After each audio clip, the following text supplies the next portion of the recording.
asalaamaaleykum wa rahmatullah mbokk yi ñu ngi leen di nuyu di leen siyaara bu baax a baax ñu ngi fii tey ci Cuuneen fii ci jigéen ñi nga xam ne dañoo boole seen bopp doon benn fas yéene rek bëgg réew mi soppeeku ñu nekk ay jàmbaar lool dajale carte d'identité yu bare ne Ousmane Sonko rek lañ ko yéene kon nag wax dëgg yàlla ñu ngi leen di siyaara bu baax a baax di leen ñaanal jàmm tey rafetlu liggéey bu baax a baax kon bu ko defee ñu jox kenn si ñoom rek mu wax ay kàddu soxna si bismillah noo gisee liggéey bi nga xam ne liggéey ngeen ko ci biir non waxal rek yàq ci dara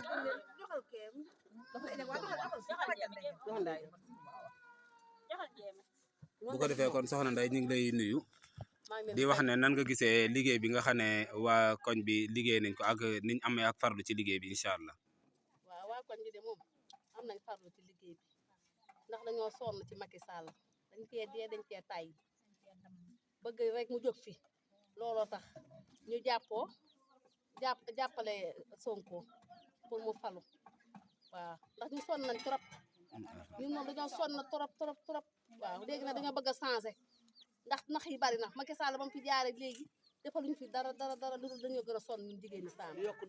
sonn nañ trop dañoo jaay ba gàtt sonn buy bëgg a dee léegi nag ñu bëgg nag jël suñu lépp rek tekk ci loxo Ousmane Sonko jàppale ko ànd ak moom jàppale ko ba te pale ba ndax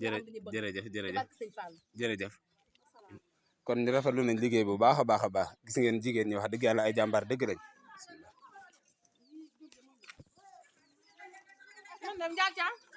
bu ko defee gis ngeen carte d'identité yëpp ñoom ñoo ko dajale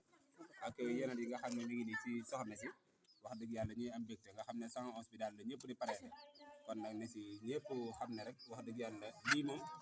daanaka première élection la rek ku gis parrainage bi ba mu tàmbalee yàgg na lool waaye kenn mës a yëg ne sax ñu ngi parrainé waaye bi président Ousmane Sonko lancé parrainage am rek la Sénégal yëpp xam ne nag am na lu xew